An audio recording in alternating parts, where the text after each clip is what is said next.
Lijiang. For this fourth episode, Tao and Capucine met their friends Esteban and Camille. Are you ready? Let's go.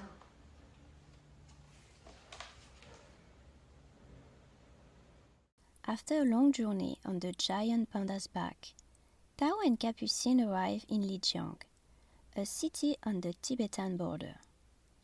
There, they find their friend Esteban and his sister Camille.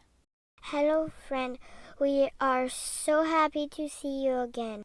While walking together up a long, steep pathway decorated in small, colorful flags, Tao and Capucine recount their extraordinary search for the dragon's egg. We have arrived. From the top of the mountain, the view of the entrance of the Jade temple is breathtaking. The friends sit at an old stone table and set down their cookbook. The magic happens and a new recipe appears. Sha Zongzi. Originally, zongzi were small balls of sticky rice wrapped in dried bamboo leaves.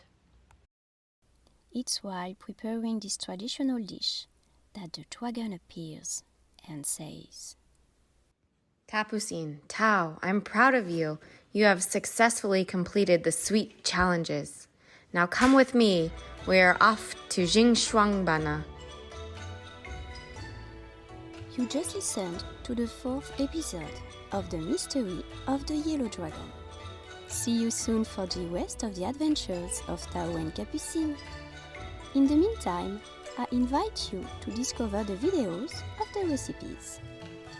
If you enjoyed the story, do not hesitate to like the video, to talk about it around you, and to subscribe to our channel. Follow us on social media, and if you want to get our book, go to amoureusedunetarte au citron.com. See you!